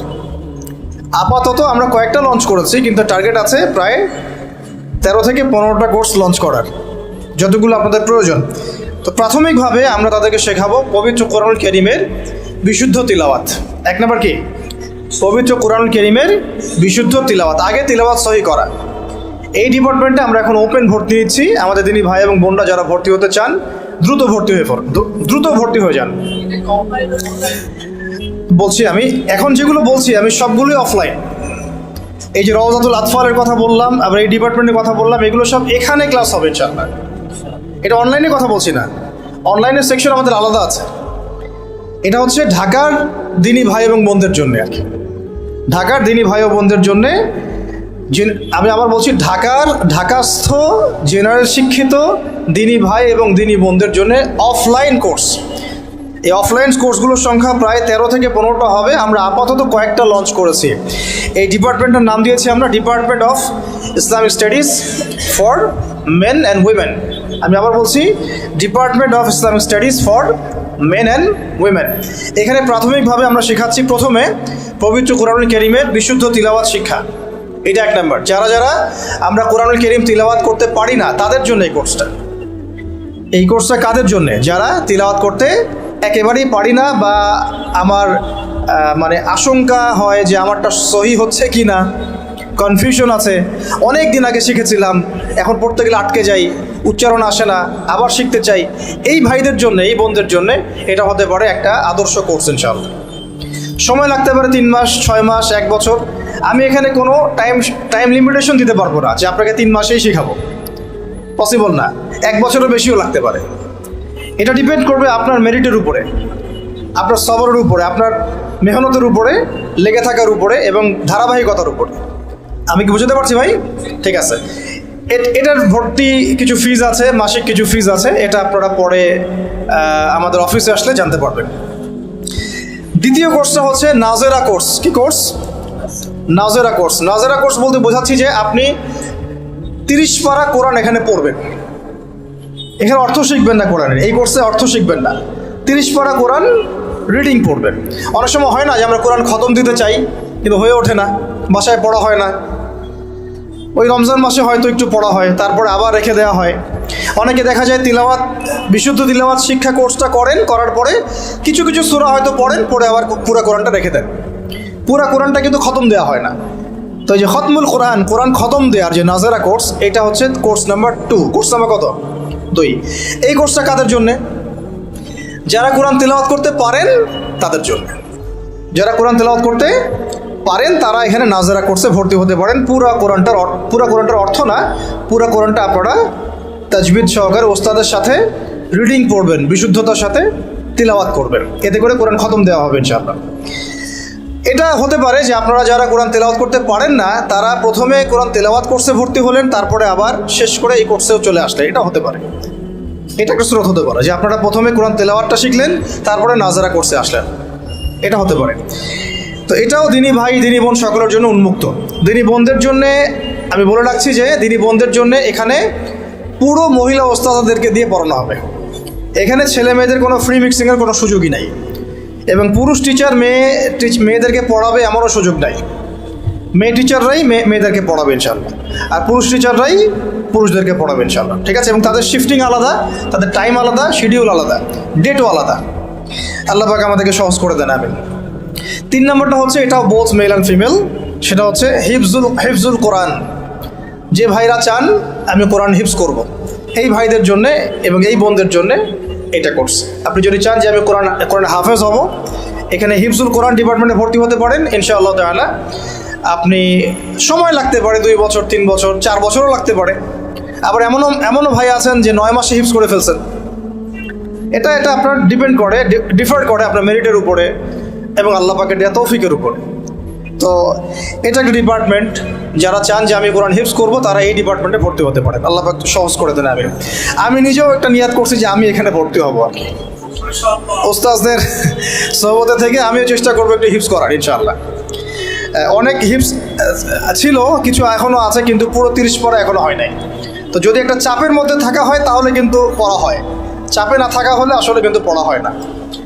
তো আমাদের এখানে ওস্তাদরা আছেন, বড় বড় হাফেজরা আসবেন ইনশাআল্লাহ, তারা আপনাদেরকে পড়াবেন। তো ওই সুযোগটা আমিও নেওয়ার চেষ্টা করবো ইনশাআল্লাহ। ওকে, তো 4 নাম্বার হচ্ছে, এটা আমার খুব ফেভারিট একটা কোর্স যেটা লঞ্চ করতে যাচ্ছি আমরা। এটা অনলাইনে এর আগে লঞ্চ করা হয়েছিল, কিন্তু অফলাইনে কখনো লঞ্চ করা হয় নাই। এটাকে আমরা বলি তাদাব্বুরে কোরআন। 4 নাম্বার কোর্স হচ্ছে তাদাব্বুরে কোরআনুল কারীম। অনেকগুলো মেথড এখন এসেছে কোরআন নিয়ে গবেষণা করতে করতে। তার মধ্যে একটা মেথড হচ্ছে understand Quran and Salah the easy way. একটা চমৎকার কোর্স আছে অনলাইনে। এটা basically academy of Quran studies এবং আল কোরআন একাডেমি, হায়দ্রাবাদে একটা আছে, আন্ডারস্ট্যান্ড কোরআন একাডেমি.com, এরকম কিছু একাডেমি আছে।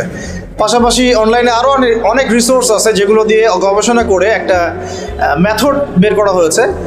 এই মেথডটার মধ্য দিয়ে অল্প সময়ে, লাগতে পারে 1 বছর 2 বছর, কারো হয়তো 6 মাস 8 মাস, কারো 10 মাস, কারো 12 মাস, এমন হতে পারে। অল্প সময়ের মধ্যে আল কোরআনুল কারীমের যে কোরআনিক যে ব্যাকরণ, কোরআনিক যে গ্রামার, এইটা শিখে ইনশাআল্লাহ আযজা ওয়া জাল আপনি আল কোরআন অনুবাদ করতে পারবেন। এটা একটা অনবদ্য কোর্স এবং এই কোর্সটা নিয়ে আমি খুব আশাবাদী যে এই কোর্সটা যদি আমরা সুন্দর করে লঞ্চ করতে পারি, দিনী ভাই এবং দিনী বোনেরা অল্প সময়ে কোরআনের অর্থটা বুঝতে পারবেন ইনশাআল্লাহ। সব কিছু নিয়েই তো গবেষণা হচ্ছে, তো কোরআনের ভাষা নিয়েও গবেষণা হয়েছে বিগত 30 বছর 40 বছর 50 বছর ধরে। আধুনিক কিছু গবেষণা হয়েছে, এর মধ্য দিয়ে এমন কিছু পদ্ধতি বের করা হয়েছে যে পদ্ধতিগুলো শিখলে, এবং এর পাশাপাশি যদি আমরা নাহু সরফের কিছু মৌলিক বিষয়গুলো শিখি, পুরো কোরআন না হলেও অন্তত কোরআনের 50%, 60%, 70% আপনি ইজিলি ট্রান্সলেট করতে পারবেন ইনশাআল্লাহ। তবে এর জন্য আপনাকে তাদাব্বুরে কোরআন, অর্থ বুঝে কোরআন পড়ুন, এই কোর্সটা করতে হবে। আল্লাহ পাক আমাদেরকে এই কোর্সটা করার তৌফিক দান করেন। এই কোর্সটা আমার সবচেয়ে পছন্দের কোর্স। এই ক্যাম্পাসে আমার সবচেয়ে পছন্দের কোর্সের নাম তাদাব্বুরে কোরআন, এবং ইনশাআল্লাহ এই কোর্সের কিছু কিছু ক্লাস আমি নেয়ার সাহস করবো ইনশাআল্লাহ। কিছু ক্লাস আমি নেয়ার সাহস করবো ইনশাআল্লাহ। এবং আমি আশা করি যে ক্লাসগুলো অনেক সুন্দর হবে, আপনাদের অনেক জ্ঞানের কিছু খোরাক হতে পারে। আমার জন্য চর্চা হবে, আপনাদের জন্য জ্ঞানের খোরাক হবে ইনশাআল্লাহ। অনেকে মনে করেন যে এটা খুব কঠিন হতে পারে। আসলে যখন আপনি কয়েকটা ক্লাস করবেন, কয়েকটা ডেমো ক্লাস আমরা দেখাবো ইনশাআল্লাহ, যখন আপনি ক্লাসগুলো করবেন তখন বুঝবেন যে কোরআন এতটা সহজে বোঝা যায় আসলে। আল্লাহ রাব্বুল আলামিন বলেছেন, ওয়ালাকাদ ইয়াসসারনাল কুরআনা লিযিকরি ফাহাল মিন মুদ্দাকির। একটা তো হলো কোরআনের অর্থ বোঝা, একটা হচ্ছে কোরআনের গভীরতায় যাওয়া। গভীরতায় যাওয়াটা এতটা সহজ নয়, কিন্তু তুলনামূলক অর্থটা বোঝা মোটামুটি কিছুটা হলেও গভীরতা যাওয়ার তুলনায় অনেক সহজ। যেমন ইমাম সাহেব নামাজে কি পড়ছেন আপনি যেন বুঝতে পারেন, ঠিক আছে? সলাতে আপনি যা পড়ছেন এর অর্থ যেন আপনি বুঝতে পারেন, দোয়াগুলোতে আপনি যা বলছেন এটা যেন আপনি বুঝে বলতে পারেন, ঠিক আছে? নামাজে 2 রাকাত নামাজে আমরা একটু আগে 3 রাকাত নামাজে, মাগরিবে 3 রাকাত নামাজে আমরা একটু আগে আল্লাহ রাব্বুল আলামিনের সাথে অনবরত আরবি দিয়ে কথা বলেছি। আল্লাহু আকবার থেকে শুরু করে আসসালামু আলাইকুম ওয়া রাহমাতুল্লাহ পর্যন্ত আমরা অনবরত আরবি বলেছি, অনেক কিছু বলেছি, এবং এগুলো আল্লাহ পাকের সাথে মোনাজাত হয়েছে। মোনাজাত মানে কি? হ্যাঁ, একান্ত আলাপন আল্লাহ পাকের সাথে হয়েছে। সূরা ফাতিহা এর মধ্যে দোয়া ছিল, আরেকটা সূরা পড়া হয়েছে, এর মধ্যে একটা মেসেজ ছিল, দিক নির্দেশনা ছিল, একটা বার্তা ছিল। রুকুতে গিয়েছি, আল্লাহ পাকে কিছু তো বলেছি, রুকু থেকে উঠে কিছু বলেছি, সেজদায় গিয়ে একটা দোয়া করেছি, অন্তত তাসবিহ পড়তে একটা দোয়া করেছি, অনেকে করেছেন, তাশাহুদ পড়েছেন, দরুদ পড়েছেন, দোয়া মাসুরা পড়েছেন, এগুলো সব আরবি দিয়ে বলেছেন। কেমন হতো যদি আমরা আরবিগুলোর অর্থ বুঝতে পারতাম? ভালো হতো না? এইভাবে যদি কোরআন তেলাওয়াত করতে করতে আমরা পুরোটা না হোক, অন্তত একটা পৃষ্ঠার মধ্যে যদি আমরা 50%ও বুঝতে পারি, খারাপ কি? ভালো হয় না একটু? অথবা বাছাই করা কিছু সূরার অর্থ যদি আমি বুঝতে পারি, বাছাই করা কিছু আয়াতের অর্থ যদি বুঝতে পারি, বাছাই করা কিছু হাদিস যদি অর্থসহ বুঝতে পারি, খারাপ হয় কি? তো এই কোর্সটা আপনার কনফিডেন্স লেভেলকে বাড়াবে যে হ্যাঁ ইনশাআল্লাহ আমি এটা শুরু, এটা তো জাস্ট শুরু। এমন না যে এই কোর্সটা করলে আপনি মুফতি হয়ে যাবেন, মুহাদ্দিস হয়ে যাবেন, এমন কিছু না, জাস্ট শুরু যে হ্যাঁ আমিও চেষ্টা করছি আরবি শেখার এবং ব্যাকরণ শেখার, কোরআনের অর্থ শেখার। একটা জরিপ বলি তাহলে বুঝবেন আর কি। সূরা ফাতিহা সবাই জানি না? এই সূরার মধ্যে শব্দ আছে কয়টা জানেন? হবে হয়তো 15 থেকে 20টা সর্বোচ্চ। বুঝতে পারছি? এই সূরা ফাতিহার শব্দগুলো আল কোরআনুল কারীমে রিপিট করা হয়েছে ৭,৮০০ বার। ৭,৮০০ বার। কি বললাম? সূরা ফাতিহায় শব্দ আছে 15 থেকে 20টা। এই শব্দগুলোই কোরআনে বারবার রিপিট করা হয়েছে প্রায় ৭,৮০০ বার। সূরা ফাতিহার অর্থ জানেন? অর্থ হচ্ছে আপনি আল কোরআনের প্রায় ৭,৮০০টা ওয়ার্ড জানেন। বিশ্বাস করতে পারছেন না? এরকম অনেক চমৎকার কিছু মেথড এখন এসেছে, সব কথা আজকে বলে দিলে তো মানে মজা থাকবে না। তা ক্লাসগুলোতে যখন আসবেন ভর্তি হয়ে তখন বুঝবেন যে কত চমৎকার এই কোর্সটা। আমি খুবই আশাবাদী এই কোর্সটা নিয়ে, এবং এটা আমার খুব মানে মেহনতের একটা কাজ। আমরা এখনও এটা নিয়ে আরও মানে ওলামা ইকরামদের সাথে বসছি, কথাবার্তা বলছি, আরও কীভাবে সুন্দর করা যায়, আরও কী রিসোর্স আনা যায়, আরও কোন কোন ব্যাকরণগুলো ঢোকানো যায়। এই কয়দিন আগে আমরা একটা ক্লাস নিতে গিয়ে দেখলাম যে 4-4-8টা অব্যয়, 4-4-8টা অব্যয়, সম্ভবত একটা হচ্ছে লালি, লামজাবুল্লাহ লামজাল্লি, একটা হচ্ছে মিন, মিমজের মিনুন, মিমনুন মিন, একটা হচ্ছে আলা, একটা হচ্ছে ইলা, 4টা। আর এদিকে মনে হয় বি ফি আলা ইলা, এই 4টা, এদিকে লালি মিন আন আর হাত্তা, মনে হয় এরকম 4-4-8টা। এই 4-4-8টা অব্যয় আমরা দেখলাম যে আল কোরআনুল কারীমে এসেছে প্রায় 10,000 বার। প্রায় 10,000 বার এগুলো রিপিট করা হয়েছে কোরআনে। মানে 4-4-8টা অব্যয়, এগুলো ইউজিং শিখতে হবে, ব্যাকরণ শিখতে হবে, এগুলো ট্রান্সফরমেশন শিখতে হবে, অনেক ব্যাপার আছে। কিন্তু একটা কনফিডেন্স বাড়বে যে আরে অনেক রিপিটেড ওয়ার্ড কোরআনে আছে, সবগুলো ওয়ার্ড নতুন না। তো এই কোর্সটা একটু শর্টকাট, যাতে করে আপনি কোরআনের কিছুটা হলেও যেন আয়ত্ত করতে পারেন। এটা আমি বলবো না যে কোরআনে আপনি একেবারে 100% অর্থ বুঝে ফেলবেন, এমন না। অন্তত আপনি কোরআনের বাছাই করা কিছু সূরা, বাছাই করা কিছু আয়াত, বাছাই করা কিছু হাদিস, নামাজে কি পড়ছেন, এইগুলো দোয়া, ইস্তেগফার, জিকির, এগুলো আপনি বুঝতে পারবেন ইনশাআল্লাহ। আপনি কি বলছেন? আল্লাহ পাক আমাদেরকে এই কোর্সটা বুঝে করার তৌফিক দান করে নেবেন। আচ্ছা, এটা হলো 4টা। আর 5 নম্বর কোর্সটা সবাই করতে পারবেন, যে যে হালতেই থাকেন না কেন। সেটা হলো সিরাতুন নবী সাল্লাল্লাহু আলাইহি ওয়াসাল্লাম কোর্স। 3 মাস কোর্স, 3 মাস পরে পরীক্ষা হবে, এমসিকিউ, তারপরে লিখিত, তারপরে ভাইভা। এখান থেকে আমরা ফার্স্ট, সেকেন্ড, থার্ড বের করবো, এবং তাদের জন্য থাকবে ইনশাআল্লাহ খুবই খুবই সম্মানজনক পুরস্কার। এমনও হতে পারে যে আমরা যদি তৌফিক পাই আল্লাহ পাকের পক্ষ থেকে, যিনি প্রথম স্থান অধিকার করবেন তার জন্য উমরা প্যাকেজও থাকতে পারে, আল্লাহ পাক যদি আমাদেরকে তৌফিক দেন ইনশাআল্লাহ, আমিন। এরকমই আরেকটা কোর্স থাকবে, এটা 6 নম্বর, সেটা হলো ইসলামের ইতিহাস শিক্ষা। ইসলামের ইতিহাস শিক্ষা একদম নবী সাল্লাল্লাহু আলাইহি ওয়াসাল্লামের যুগের শেষ থেকে নিয়ে আবু বকর রাদিয়াল্লাহু আনহুর যুগ থেকে শুরু করে একদম অটোমান এম্পায়ার পর্যন্ত এই যে 1250 বছরের ইতিহাস, এটাকে সামারি করে সারগর্ভ করে পড়ানো হবে ইনশাআল্লাহ। খুবই গুরুত্বপূর্ণ কোর্স, জানা দরকার ইতিহাস আমাদের। এর সাথে থাকছে হাদিসের কোর্স, একটা হাদিসের উপর একটা কোর্স থাকবে ইনশাআল্লাহ। এটাও হতে পারে 6 মাস বা 1 বছরের মতো।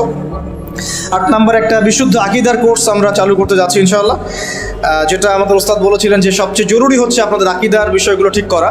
এর জন্য আকীদার দার্সে যারা অভিজ্ঞ বরেণ্য ওলামা ইকরাম তারা এই কোর্সগুলো নেবেন ইনশাআল্লাহ। এই ক্লাসগুলো আমরা নিব না, এই ক্লাসগুলো নেবেন বরেণ্য মুহাক্কিক ওলামা ইকরাম করেন ইনশাআল্লাহ তাআলা। এরপরে থাকছে ফরজে আইনের একটা কোর্স। আমাদের চলাফেরা করতে যত ফরজে আইনের জ্ঞান প্রয়োজন হয়, এই জ্ঞানগুলো আমাদের অর্জন করা খুবই জরুরি। আর এই উদ্দেশ্যকে সামনে রেখে আমরা ফিকহুল ইসলাম নামে একটা কোর্স চালু করবো ইনশাআল্লাহ। এটা এখনও করিনি, করবো ইনশাআল্লাহ। এরকমই আমাদের দিনী বোনদের জন্যও ফিকহ শেখার জন্য ফিকহুন নিসা একটা কোর্স থাকবে, যাতে মহিলাদের মাসলা মাসাইলগুলো তারা শিখতে পারে। আর এর পাশাপাশি পরবর্তীতে ইনশাআল্লাহ আমরা ইসলামিক প্যারেন্টিংয়ের উপর কোর্স আনবো, কিভাবে আপনি ইসলামিক পরিবার গঠন করবেন এবং সন্তান প্রতিপালন করবেন, এটাও তো জানার দরকার আছে। একইভাবে আমার একটা সাবজেক্ট আছে ইউনিভার্সিটির, এটা নিয়ে আমি খুবই আশাবাদী যে এই কোর্সটা আমি করাবো ইনশাআল্লাহ, এবং এই কোর্সটা করানোর জন্য আমি খুব মুখিয়ে আছি আর কি। এটার রিসোর্স, এটার বই, এটার শিট, এটার আর্টিকেলস, এটার স্লাইড, এগুলো আমরা প্রোভাইড করবো ইনশাআল্লাহ তাহলে ইনশাআল্লাহ। এই কোর্সটা হচ্ছে, কে গেস করেন এই কোর্সটা কি হইতে পারে? হ্যাঁ, ইসলামিক অর্থনীতি। ইসলামিক অর্থনীতি, যেহেতু এটা আমার সাবজেক্ট ছিল, এটার ব্যাপারে আমি মানে অনেক মুখিয়ে আছি কিছু কথা বলার জন্যে, পড়ানোর জন্যে। এটা জানা এত বেশি জরুরি যে শুধু সুদ থেকে বাঁচার জন্যই জরুরি, শুধু বর্তমান বিশ্বের ধোঁকাবাজি অর্থ ব্যবস্থা বোঝার জন্য এই কোর্সটা জরুরি, বর্তমান বিশ্বের অর্থনৈতিক আগ্রাসন জানার জন্য এই কোর্সটা জরুরি, বর্তমান বিশ্বে মুসলিমদেরকে কীভাবে ইকোনমিক সেকশনে ডমিনেট করা হচ্ছে এবং আমাদেরকে প্রতারিত করা হচ্ছে, গরিবের রক্ত চুষে ওরা বড়লোক হচ্ছে, এগুলো জানার জন্যে ইসলামিক অর্থনীতি কোর্সের কোনো বিকল্প নাই। তো এটা এরকম কোর্স অন্য কোথাও লঞ্চ করা হয়েছে বলে আমার ঠিক জানা নাই। ইনশাআল্লাহ এটা আমরা চালু করব ইনশাআল্লাহ। এটা হয়তো রমজানের আগে বা পরে হতে পারে, ঠিক আছে। আর সবচেয়ে শেষে একটা কোর্স আছে, এটা নিয়ে এটাতেও আমি খুব আগ্রহী, তবে এটা এখনও চালু করিনি, করবো ইনশাআল্লাহ। সেটা হলো ইসলামিক এসক্যাটোলজি, যেটা আপনারা দেখতে পাচ্ছেন। অর্থাৎ আমরা যে যুগে আমরা বাস করছি, এই যুগের সাথে মুসলিমদের যে ইতিহাস, ঐতিহ্য, করণীয়, বর্জনীয় এবং আপকামিং ডেজগুলো আমাদের জন্য কেমন হতে পারে, ওয়ার্ল্ড অ্যাফেয়ার্স কেমন, ভূরাজনৈতিক প্রেক্ষাপট কেমন, ওভারঅল ইসলাম এবং বিশ্ব রাজনীতি, এই পুরো বিষয়গুলোকে নিয়ে একটা ইসলামিক এসক্যাটোলজির কোর্স করানো হবে ইনশাআল্লাহ আযজা ওয়াজাল।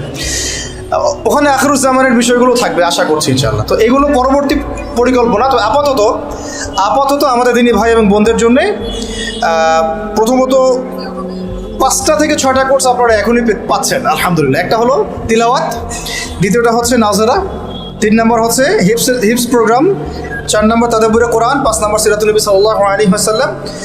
এছাড়া পাচ্ছেন ইসলামের ইতিহাসের কোর্সটা, আকীদা এবং ফরজে আইন। এই 8টা কোর্স আপনারা এখনই পাচ্ছেন ইনশাআল্লাহ তাআলা। বাকিগুলো আস্তে আস্তে ইনশাআল্লাহ আসবে। এখন যার যেটা জরুরত সেই অনুযায়ী আপনারা ভর্তি হবেন, আমরা এমনটা বলবো না। আমরা এখানে কি করব, আমাদের এখানে ফুল টাইম 24/7 2-3 জন আলেম থাকবেন, এখানে বরেণ্য আলেম থাকবেন, তালেবে ইলমরা থাকবেন, যারা আমাদের স্টুডেন্টদেরকে প্রথমে কনসাল্ট করবেন। তারা আপনার হালত দেখবেন, আপনার ইন্টারভিউ নেবেন। আপনি এসে বললেন আমি সিরাতের কোর্স করতে চাই, আমরা বলবো না আসেন আহলান সাহলান, এটা আমরা বলবো না। আমরা বলবো যে আপনি কতটুকু পড়াশোনা করেছেন বা কোন কোন কিতাব পড়েছেন, আপনার কোরআন তেলাওয়াতের হালত কেমন, এটা আমাদেরকে আগে দেখান, বোঝান, পড়েন। আমরা আপনার অ্যাবিলিটি এবং যোগ্যতাকে চেক করব। যদি দেখি যে আপনি তিলাওয়াত এখন আপনার বিশুদ্ধ হয় নাই, তাহলে আমরা বলবো যে আপনি আগে তিলাওয়াত শেখেন। মানে আপনারা যদি চান একটা কোর্স করতে, ভাই আমি ইতিহাসে ভর্তি হতে চাই, আমি বলবো না যে আসেন আহলান সাহলান, কারণ আমাদের এখানে কোনো বিজনেস পারপাস নাই। আমরা চাই এখানে একটা জ্ঞানতাত্ত্বিক মেহনত করতে, আমি উপকৃত হতে, আপনাদেরকে উপকৃত করতে, মানে আমরা উপকৃত হব, আপনাদেরকেও উপকৃত করবো। এখানে আমাদের এটা কোনো বিজনেস পারপাস নয়, বরং এগুলো পুরোটাই আমাদের দেখা যাচ্ছে যে কন্ট্রিবিউশন, সাদাকা, এগুলোর উপরে চলছে। এটা অনেকে মনে করতে পারে যে বাণিজ্যিক প্রতিষ্ঠান কিনা, না, এটা বাণিজ্যিক কোনো প্রতিষ্ঠান না, এটা একটা খেদমতের নিয়াতেই করা হয়েছে, এটা খেদমতের ফিকিরে করা হয়েছে। এই সব কিছু আমাদের সাদাকার উপরে দাঁড়িয়ে আছে এখন পর্যন্ত যা দেখছেন আপনারা। কথা হচ্ছে যে যেহেতু বাণিজ্যিক প্রতিষ্ঠান না, তাই আমি বাণিজ্যিক চিন্তায় যাবো না যে ঠিক আছে আসেন ভর্তি হন। আমরা দেখবো যে আপনার হালত এখন কোন জায়গায় আছে। যদি আপনি তেলাওয়াত করতে না পারেন, আমরা বলবো আগে তেলাওয়াত শেখেন। অর্থাৎ ওলামায়ে কেরামদের কাছে ফ্রি কনসাল্টটা আপনারা ফ্রি পাচ্ছেন। ওই যে ডক্টর দেখাতে আসলে যাকে ডক্টরের কাছে কি করেন, কনসাল্ট করেন, তারপরে মেডিসিন নেন না। তো এখানে ওলামায়ে কেরামদের কাছে এসে আপনাকে কনসাল্ট করবেন, আপনার হালত কি, আপনি কোন পর্যায়ে পর্যন্ত পড়েছেন, তারপরে আপনাকে আমরা ডিসাইড করবো যে কোন কোর্সে দিলে আপনার জন্য ভালো হয়। ঠিক আছে। একইভাবে নাজারা কোর্সও সেম। যদি আমরা দেখি যে আপনার তিলাওয়াত সহি না, তাহলে নাজারে আমরা আপনাকে নিচ্ছি না, আপনার তিলাওয়াতের যে তাজবিদ ওইখানে কোর্সে ভর্তি নিব ইনশাআল্লাহ। একজন এসে বললেন আমি তাদাব্বুরে কোরআন করতে চাই, আমি বলবো না যে হালান সাহলান, আমি বলবো যে আপনি তিলাওয়াত করে শোনান আগে দেখে। যদি দেখি হ্যাঁ আপনার তিলাওয়াত ঠিক আছে, সহি আছে, মাশাআল্লাহ, তাহলে আমি বলবো যে আপনি তাদাব্বুরে আসেন। নাহলে তাদাব্বুরে আসলে তো আপনি তখন করতে পারবেন না, ধরতে পারবেন না পড়াগুলো, ওটা একটু হার্ড, পড়াটা একটু হার্ড।